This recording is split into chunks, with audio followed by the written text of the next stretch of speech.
అందరికీ నమస్కారం. ఇంత బ్లాక్ బస్టర్ సినిమా అందించిన డైరెక్టర్ అనిల్కి,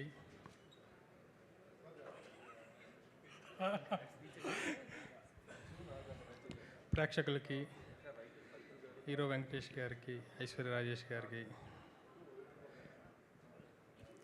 ప్రతిష్టాత్మక నిర్మాణ చిత్ర సంస్థ దిల్ రాజు గారు, శ్రీ వెంకటేశ్వర క్రియేషన్స్ శిరీష్ గారికి అందరికీ శుభాకాంక్షలు. ఈ సినిమా అనిల్ 2 months బిఫోరే లాక్ చేశాడు. లాక్ చేసి డిఐ, సీజీ, డబ్బింగ్, ఆర్ఆర్ అన్నీ, అదే కాకుండా ప్రమోషన్ ఎలా ఉందనేది మీకు అందరికీ తెలుసు. దాన్ని కూడా తన భుజస్కంధాల మీద వేసుకుని ఎంతో బాగా చేశాడు. ఆ రిజల్ట్ ఈరోజు కనిపిస్తుంది. Thank you, all the best. Thank you sir, thank you so much.